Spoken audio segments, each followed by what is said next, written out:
दोहोरो भिडन्त cross firing भन्दा बाहिर गरिएका सबै हत्याहरू त्यो पाशविक हत्या हो, त्यो एकदम निर्मम हत्या हो, त्यो चाहिँ एकदम क्रूरतापूर्वक हत्या हो। ती सबै हत्यालाई गम्भीर मानवाधिकार उल्लङ्घनको श्रेणीमा राखिनुपर्छ। आज सरकारले हिंसालाई प्रोत्साहित गर्यो, दिन दहाडे मानिसहरूलाई गम्भीर मानुस दिन दहाडे चोकमा राखेर मानिसको काटिएको छ, मारिएको छ, तर ती मानिसहरूलाई 2-4 वर्ष पुग्दा नपुग्दै आम माफी दिन्छ।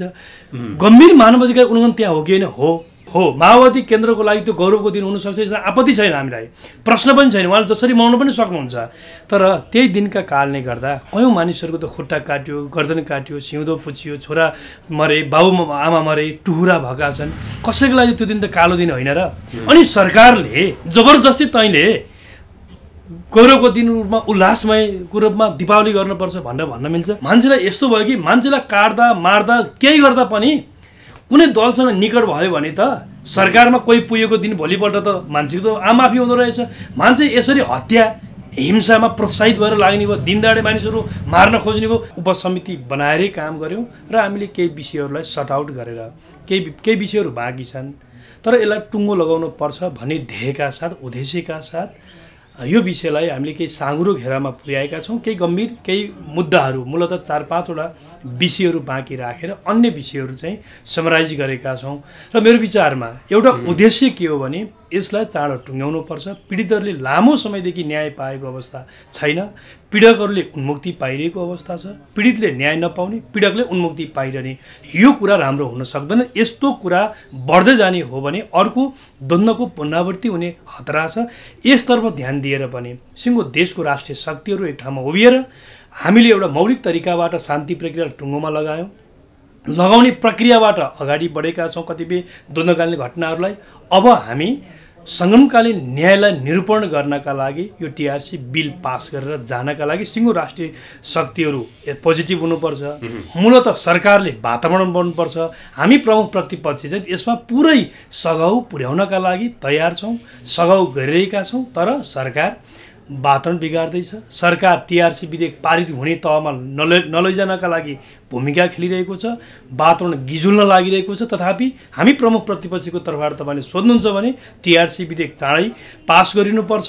पीडितलाई केन्द्रमा राखेर अन्तर्राष्ट्रिय मानवतावादी कानुनहरूलाई ख्याल गरेर सर्वोच्च अदालतले हिजो फैसला गरेका नजिरहरूलाई, स्थापित मान्यताहरूलाई आत्मसात गरेर हामी अगाडि बढ्नुपर्छ भन्नेमा हामी छौँ। जस्तो अहिले अब सरकारले भनिरहेको विषय त के छ भने अब जस्तो मध्यपूर्वमा इजरायल र प्यालेस्टाइनको लडाइँ छ, उता चाहिँ रसिया र युक्रेनको छ।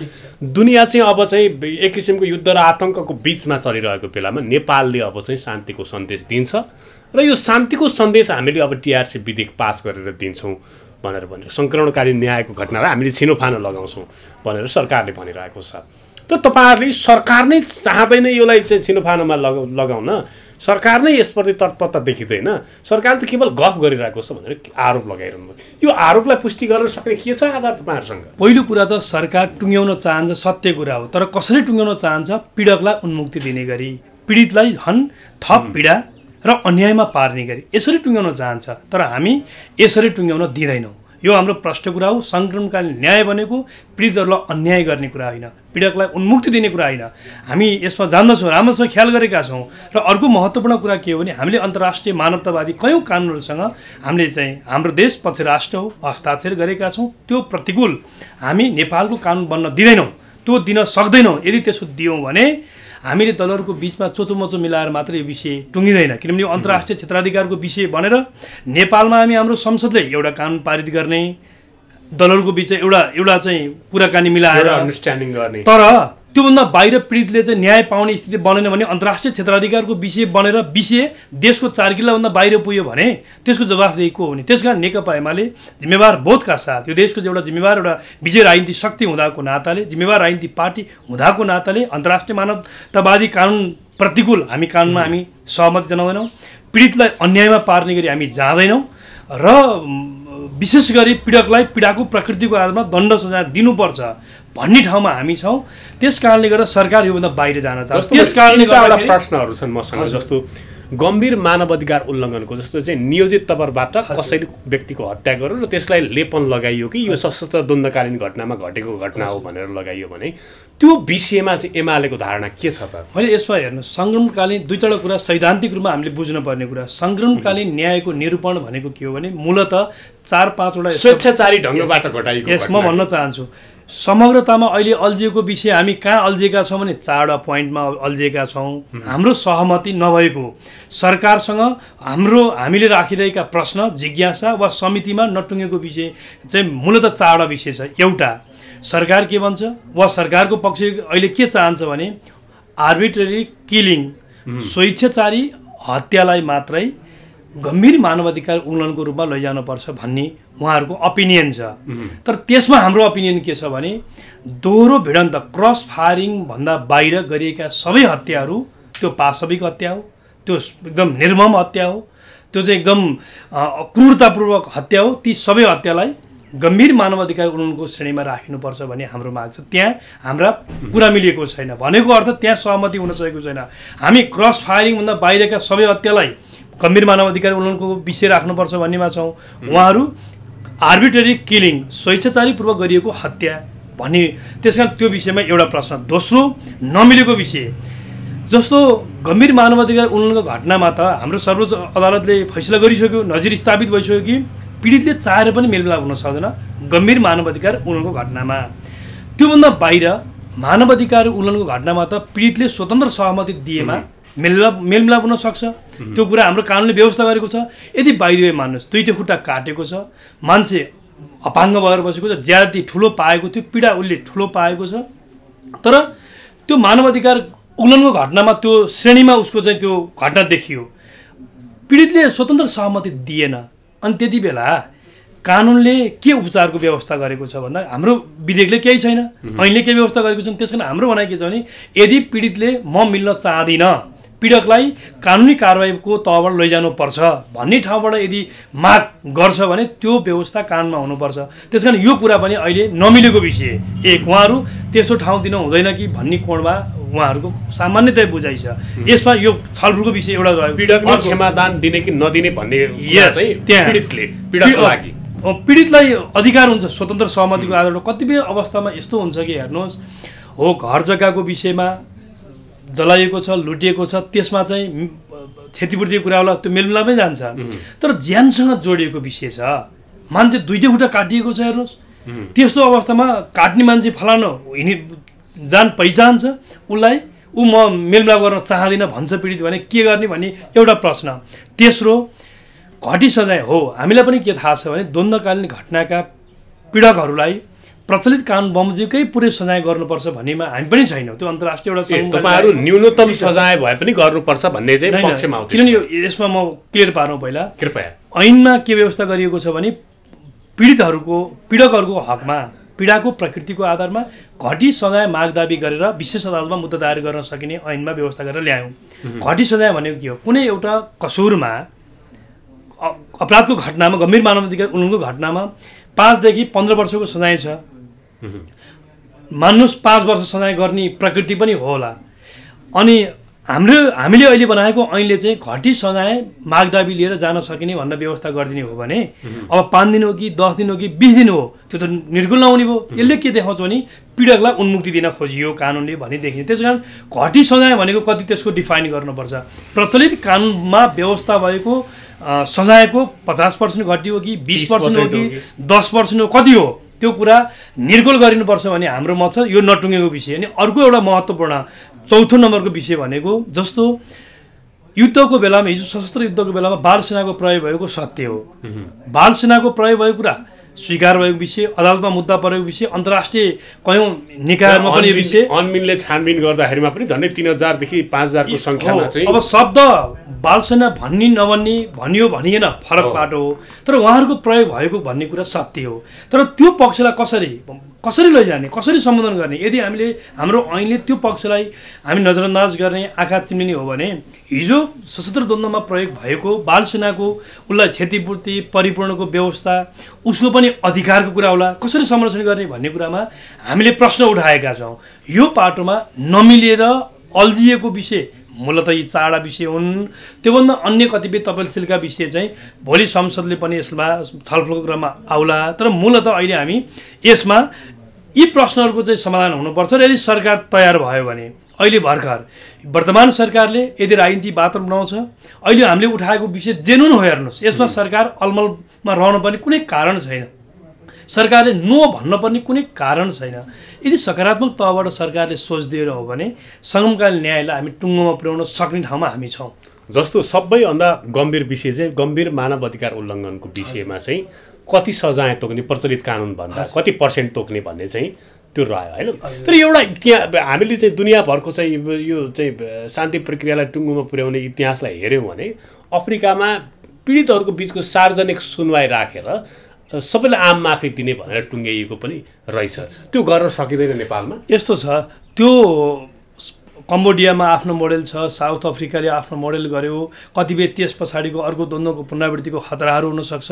त्यस कारण हामीले हाम्रो मौलिकतामा कसरी लाने भन्ने कुरा हामीले हाम्रो दुनियाँको अभ्यासहरूलाई हामीले शिक्षाका रूपमा लिन सक्छौँ, टुङ्ग्याउनका लागि एउटा आधारको रूपमा लिन सक्छौँ। तर हामी त्यो पक्षबाट मलाई लाग्छ जाँदाखेरि पीडितहरूले न्याय पाउने अवस्था देख्दिनँ।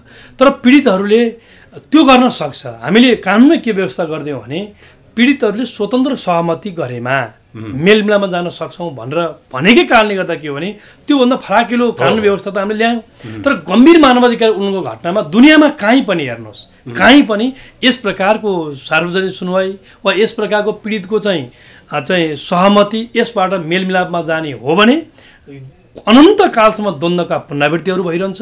त्यसपछि गएर यस्तै यस्तै श्रृङ्खलाको आरम्भ राज्यले सधैँभरि बेहोर्नु पर्ने अवस्था हुन्छ। त्यस कारणले गर्दा यो युद्ध अपराधलाई अपराधकै आँखाबाट लैजानुपर्छ। युद्धको आफ्नो नियम हुन्छ हेर्नुहोस्, त्यो नियमभन्दा बाहिर गएर गरिएका सबै गम्भीर मानवाधिकार उल्लङ्घनका घटनालाई त्यो अपराधको आँखाबाट हेरेर कानुन बमोजिम सजायको तहमा ल्याउने ढङ्गबाटै जानुपर्छ। हाम्रो जस्तो मुलुकले झन् यस्तो कुरामा निर्ममताका साथ ख्याल गर्नुपर्छ। अब अहिले चाहिँ संयुक्त राष्ट्रको महासचिवको भ्रमण एन्टोनियो गुटेरेससँग प्रत्यक्ष रूपमा तपाईँहरूको अध्यक्ष केपी शर्मा ओलीले भेटघाट गर्दा माओवादी नै विशेष गरी प्रधानमन्त्री नै यो विषयमा चाहिँ टुङ्गोमा पुर्याउन चाहनुहुन्न भनेर उहाँले भन्नुभयो। किन भन्नुभयो? अथवा यसले एक किसिमको सन्देश चाहिँ बाहिर भएपछि चाहिँ नेपालका राजनीतिक दलहरू अझै पनि शान्ति प्रक्रियाको निचोडमा जान तयार छैनन् है भन्ने भाइब्स गएन यसबाट? यो गम्भीर प्रश्न हो। वास्तवमा हामी प्रमुख प्रतिपक्ष शान्ति प्रक्रिया टुङ्गो लगाउनका लागि यो अहिलेको टिआरसी विधेयकलाई हामी व्यवस्थित ढङ्गले अगाडि बढाउनुपर्छ भन्ने पक्षमा सघाउ गरिरहेका छौँ, त्यसमा मसिनो ढङ्गले काम गरिरहेका छौँ। तर यो पक्षमा सरकारले किन सकारात्मक ढङ्गले सोचिरहेको छैन, यो गम्भीर प्रश्न हो। जस्तो मान्नुहोस्, आज सरकारले हिंसालाई प्रोत्साहित गर्यो, दिनदहाडे मानिसहरूलाई गम्भीर मानुस दिनदहाडे चोकमा राखेर मानिसको काटिएको छ, मारिएको छ, तर ती मानिसहरूलाई 2-4 वर्ष पुग्दा नपुग्दै आम माफी दिन्छ। गम्भीर मानवाधिकार उल्लङ्घन त्यहाँ हो कि होइन? हो। त्यस्तो व्यक्तिलाई पुरस्कार दिन्छ, उन्मुक्ति दिन्छ भनेको अर्थ हिंसालाई सरकारले खोजी प्रोत्साहित गरिरहेको छ।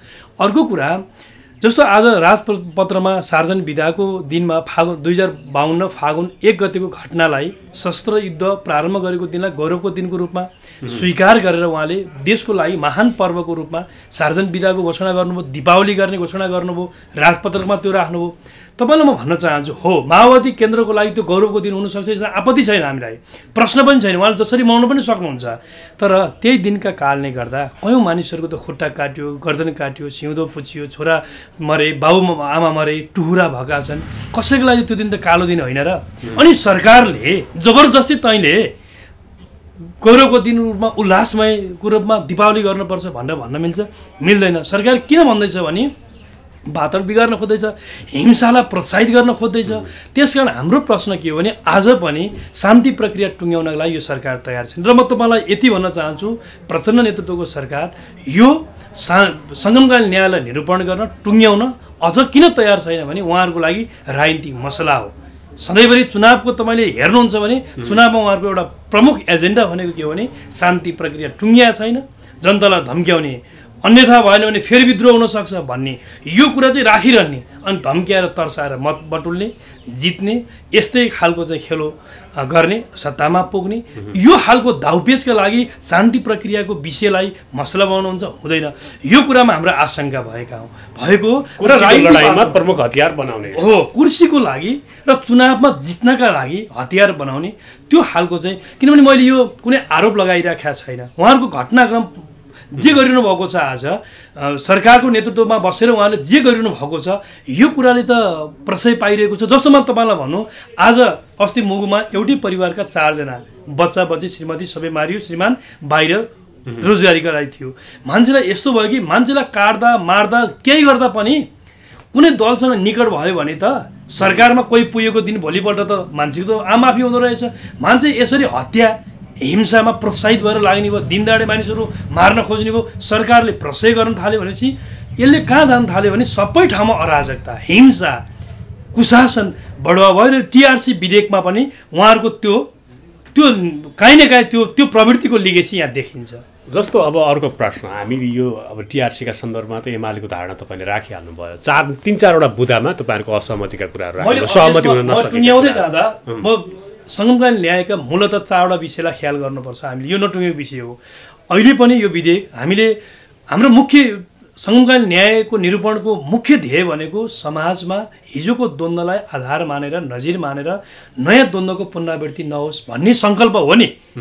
यो सङ्कल्प यो उद्देश्य हो भनेपछि यो उद्देश्य पुरा गर्न पहिलो कुरा सत्यको राम्रो अन्वेषण हामीले गर्नुपर्छ। यो कानुन मार्फत सत्यको राम्रो अन्वेषण गर्ने, पीडितहरूलाई न्यायको प्रत्याभूति गर्ने परिपूर्णको माध्यमबाट, क्षतिपूर्तिको माध्यमबाट, तेस्रो पीडकहरूलाई पीडाको उसले दिएको पीडाको प्रकृतिको आधारमा कानुनी सजायको रूपमा उहाँलाई दण्डित गर्ने र अर्को यसको निष्कर्ष भनेको दुईटै पीडित र पीडकलाई त्यस पश्चात पीडित र पीडकलाई मिलाउने, समाजमा एउटा अन्तर्गुलन गराउने र अर्को नयाँ द्वन्द्व त्यही घटनालाई देखाएर हुँदैन भन्ने कुराको एस्योरेन्स गर्ने सङ्क्रमणकालीन न्यायको प्रमुख ध्येय हो। अनि यो पुरा गर्ने गरी कानुन त बनाउनु पर्यो नि। हाम्रो प्रश्न यहीँनिर हो, त्यो पुरा गर्ने गरी त्यो उद्देश्य लक्ष्यमा पुग्ने गरी कानुन बनाउनका लागि चाहिँ हामीले अहिले उठाएका केही 4वटा विषय जहाँ असहमति छ सरकारले असहमति राखेर बस्न पर्दैन। सहमतिका साथ ओर्ल्यो भने अहिले मैले भनेको ध्येय पुरा हुन्छ, सङ्क्रमणकालीन न्यायको उद्देश्य पुरा हुन्छ। नेपालले आफ्नो मौलिकतामा, आफ्नो क्षमतामा, आफ्नो योग्यतामा नेपालको शान्ति प्रक्रिया टुङ्गिएको देश दुनियाँलाई हामीले चाहिँ यो सन्देश सम्प्रेषण गर्न सक्छौँ। यो सामर्थ्य हामीले राख्छौँ र यसो गरिसकेपछि राष्ट्रिय मान्यता प्राप्त दलहरूले संसदको रोस्टमबाट हामीले हाम्रो मौलिकतामा हाम्रो देशको शान्ति प्रक्रिया टुङ्गो लगाएका छौँ। विश्व समुदायले हामीबाट चाहिँ सिकोस्, शिक्षा लियोस् भन्ने ठाउँमा हामी पुर्याउनुपर्छ। यसको बाटो सरकारले बनाउनुपर्छ। तर सँगसँगै प्रमुख प्रतिपक्ष नेकपा एमाले सरकारलाई खबरदारी गर्ने, सरकारका कमी कमजोरीहरू औँल्याउने र देशमा भएका विकृति विसङ्गतिहरूका विषयमा सरकारलाई सबैभन्दा बढी चाहिँ संसददेखि सडकसम्म घचघच्याउने दलको रूपमा प्रमुख प्रतिपक्ष जिम्मेवार हुनुपर्छ जनताप्रति भनेर भनिन्छ। तर प्रमुख प्रतिपक्ष दल यति बेला कुनै एउटा व्यवसायीको चाहिँ मुद्दामा एउटा व्यवसायीप्रति चाहिँ लक्षित भएर किन दौडिरहेको छ? फर इक्जाम्पलको लागि दुर्गा प्रसाई एकजना मेडिकल व्यवसायीको चाहिँ बर्खिलापमा जस्तो मानव सरकारकै बर्खिलापमा आन्दोलन जिहाद छेडे जस्तो छेडिरहेको छ। यो के गरेको तपाईँहरूले? होइन, यो सरकारले वास्तवमा यो कुशासनको एउटा गतिलो एउटा उदाहरण भनेको यही हो। हेर्नु, यो सरकारले यस्तो कुरालाई ख्याल गर्नुपर्ने एउटा व्यक्ति को जोसुकै होस्, एबिसी जोसुकै होस्, आज एउटा हेट स्पिच दिइरहेको छ जनताका बिचमा दिग्भ्रमित, मिथ्या, कपोलकल्पित, अव्यवहारिक, असङ्गत यस्ता अभिव्यक्तिहरू दिएर समाजलाई नै डाइभर्ट नकारात्मकतर्फ लगिरहेको छ। यस्तो कुराको नियन्त्रण गर्ने राज्यको दायित्व होइन। सत्य हो भने खोजी गर्न पर्ने, अध्ययन गर्नुपर्ने, अनुसन्धान गर्नुपर्ने त्यो सरकारको दायित्व होइन। हो सरकारलाई यहाँनिरबाट प्रश्न कोही व्यक्तिका पछाडि हामीलाई कुनै दकुर्न पर्ने कुनै जरुरी छैन। तर यस्ता यस्ता घटनाहरू भइरहेको छ, दिनदाडे मान्छे मारिरहेको छ, त्यो बारेमा सरकार मौन छ। साम्प्रदायिक द्वन्द्वतर्फ मुलुक गइरहेको छ, सरकार मौन छ। धार्मिक युद्धतर्फ मुलुक लान खोजेको छ, मौन छ। विद्यमान शासकीय प्रबन्धका विरुद्धमा हाम्रा आन्दोलनबाट प्राप्त भएको व्यवस्थाका विरुद्धमा आज खुलमखुला चुनौती भइरहेको छ, सरकार आज बेखबर छ। अनि कुनै व्यक्ति विभिन्न सार्वजनिक मिडिया मार्फत सामाजिक सञ्जाल मार्फत नभएको कुरा गरेर मूलधारका राजनीतिक शक्ति नेतृत्वमाथि प्रहार गर्ने काम, जनतासँग चाहिँ एउटा अन्तर्विरोध निर्माण गर्ने काम, असत्य एउटा स्थापित गर्नका लागि अनेकौँ कुतर्क गर्ने काम, यो कुरामा सरकारको दायित्व होइन हो। सरकारलाई हाम्रो प्रश्न हो, यी यस्ता विषयमा तिमी के गरेर बसिरहेका छौ? सरकारको काम बालुवाटारमा ऐनका साथ चयनका साथ बस्ने, सिंहदरबार र मन्त्रालयका कुर्सीमा चयनका साथ झन्डा हल्लाएर मात्रै हिँड्ने, यही हो सरकारको काम? सुशासन भनेको यही हो? विधिको शासन भनेको यही हो? काहीँ देखिनु पर्दैन सरकारको उपस्थिति? हाम्रो प्रश्न यहीँनिर हो। त्यसमा कोही व्यक्तिप्रति लक्षित छैन। कानुन बमोजिम सिङ्गो देश नागरिक हिँड्नुपर्छ, कर्तव्य उसले पालना गर्नुपर्छ, गरेन भने सरकारले आफ्नो भूमिका र प्रेजेन्स देखाउनुपर्छ। दिन प्रतिदिन तपाईँहरूको नेतृत्वमाथि, तपाईँहरूको पार्टीमाथि जसरी आरोप लागिरहेको छ, कम्बोडियामा 27 देखि 30 अरब रुपियाँ चाहिँ उहाँको टेलिकममा लगानी छ केपी ओलीको प्रत्यक्ष भनेर चाहिँ हिजो तपाईँहरूको नेकपा एमालेको पूर्व केन्द्रीय सदस्य हो नि उहाँ त, होइन? दुर्गा प्रसाद त तपाईँ त चिन्नुहुन्छ नि राम्रोसँग। किन यस्तो हुँदैछ? कि साँच्चीकै लगानी भएर हो अथवा यो मिथ्या हो? के हो? जनता दिग्भ्रमित भयो हेर्नुहोस् त। होइन, मैले यसमा हिजो हाम्रो सामान्य पूर्व प्रधानमन्त्री, हाम्रो दलको नेता, पार्टीका सदस्यहरूले यो विषय आफ्नो तर्फबाट पनि भनिसक्नुभयो। हामी भन्न चाहन्छौँ, विषय जुन ढङ्गले जसरी उजागर गर्न खोजिएको छ, जसरी बेला बेलामा यस प्रकारले अवाञ्छित मिथ्या कपोलकल्पित हेट स्पिचहरू आइरहेको छ, यो नेकपा एमालेको नेतृत्वप्रति काहीँ न काहीँबाट बदनामित गर्ने त्यस हिसाबले सरकारले प्रशय गरिरहेको छ। आजसम्म यदि यस्तो हो भने खोजी गरोस् न। उहाँले हिजो भन्नुभयो जति लगानी भएको छ त्यसमा 1000 थपेर पुरस्कार दिउँला, तिम्रै नाममा गरिदिउँला। सरकारले खोजोस् न, सरकारले हेरोस्। त्यस कारण एउटा यो पक्ष।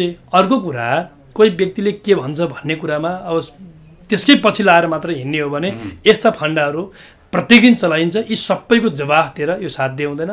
यो कुनै जरुरी विषय पनि होइन भन्ने ठान्छु म। तर सूत्रपात तपाईँहरूले नै गर्नु भने एउटा कार्यक्रममा कालो मोसो छ्यापेर अथवा कालो मोसो पोतेर त्यो एक किसिमको पूर्वाग्रह त किन? नेकपा एमालेको तर्फबाट होइन, नेकपा एमालेको त्यहाँ समानता छैन। युवा सङ्घ जिन्दाबाद भन्ने व्यक्तिहरू त्यो कसले के गर्यो यो यतातर्फ म जान चाहन्न।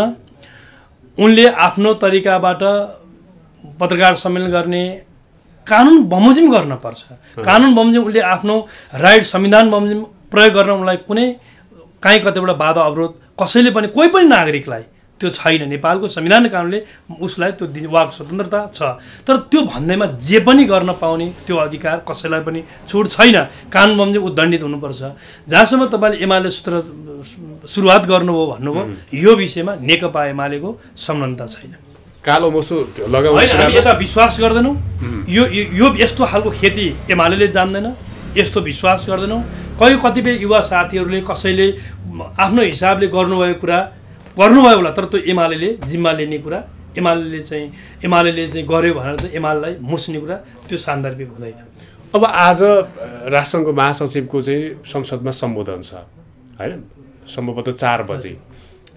हामीले चाहिँ के अपेक्षा गर्न सक्छौँ? यो चाहिँ अब राष्ट्रसङ्घको महासचिवको यो 4 दिने नेपाल भ्रमण अब सकिनै छ। हामीले चाहिँ विश्व समुदायलाई हामीले के म्यासेज दिन सक्छौँ? हामीले चाहिँ के लिन सक्छौँ? तपाईँले बताउनुहोस् त। अनि पहिलो कुरा त संयुक्त राष्ट्रसङ्घको महासचिव नेपाल आउने कुरा, यो नेपालको लागि एउटा असाध्यै महत्त्वको कुरा हो। अन्तर्राष्ट्रिय एउटा ठुलो उपलब्धिको कुरा हो। देशको लागि एउटा राम्रो विषय हो, राम्रो सन्देशको कुरा हो। यसलाई सकारात्मक रूपमा लिनुपर्छ। संयुक्त राष्ट्रसङ्घको महासचिव नेपाल आउने, हाम्रा विभिन्न ठाउँहरूको भिजिट गर्ने कुराले अन्तर्राष्ट्रिय लुम्बिनी भ्रमण गर्नुभयो, आज लुम्बिनी भ्रमण गर्नुभयो, एबिसी क्याम्प जानुभयो। अहिले जो उहाँको उपस्थिति यो आफैमा असाध्यै महत्त्वको कुरा हो। यो देशको लागि एउटा गौरवको विषय हो। यसलाई मलाई लाग्छ उहाँले आज हाम्रो संसदलाई सम्बोधन पनि गर्दै हुनुहुन्छ। उहाँले आफ्ना कतिपय फिलिङ्सहरूलाई राख्नुहुनेछ। सार्वजनिक अभिव्यक्ति मार्फत पनि कतिपय कुराहरू हामीले सुनिरहेका छौँ। त्यो राम्रो छ, देशको लागि सराहनीय छ। अन्तर्राष्ट्रिय बजारमा, पर्यटन बजारमा नेपालको एउटा पहिचान हुने कुरा, परिचय पुग्ने कुरा, विश्वको एउटा चाहिँ कूटनीतिक लेभल क्षेत्रमा पनि नेपालको एउटा चाहिँ उपस्थिति ठिक ढङ्गबाट पुग्ने कुरा, यो असाध्यै राम्रो। यस्तो भ्रमणहरूले नेपालको एउटा अन्तर्राष्ट्रिय क्षेत्रमा एउटा गरिमा बढ्छ, एउटा नेपालप्रतिको एउटा विश्वसनीयता बढ्छ। विभिन्न देशसँगको हाम्रो चाहिँ एउटा चाहिँ कूटनैतिक सम्बन्ध प्रगाढ र मजबुत बनेर जान्छ। यस्तो पक्षलाई हामीले सकारात्मक रूपमा लिएर जानुपर्छ र यो भ्रमणलाई सबै कोणबाट सफल होस् त्यो हिसाबले चाहिँ हामीले चाहिँ सदुपयोग पनि गर्नुपर्छ, सरकारले पनि त्यसलाई त्यस प्रकारले ख्याल गर्नुपर्छ भन्ने ठान्छु। तर यही भ्रमणको विषयलाई लिएर जस्तो चाहिँ चीन भ्रमणदेखि लिएर अमेरिकाको संयुक्त राष्ट्रसङ्घको महासभामा सम्बोधनदेखि लिएर भारत भ्रमणदेखि लिएर विभिन्न विषयवस्तुलाई केलाएर हेर्दाखेरिमा चाहिँ अहिले राजनीतिक वृत्तमा सरकारको समर्थन गर्ने, विशेष गरी माओवादी नेतृत्वको समर्थन गर्नेहरूले के भनिरहेछन् भने प्रचण्ड भनेको डाइनामिक नेता हो, प्रचण्ड डाइनामिक नेता, भिजनरी नेता भएको कारणले गर्दा आज एन्टोनियो गुटेरेसलाई 4 दिने नेपाल भ्रमण गराउन सफल हुनुभयो। प्रचण्ड भनेको त आखिर प्रचण्ड भनेर व्याख्या र विश्लेषण गरेका, त्यसको अब प्रशंसा गरेका। नेपालमा उहाँ आउनुभयो, नेपाल सरकारको निमन्त्रणामा आउनुभयो, यो राम्रो विषय हो।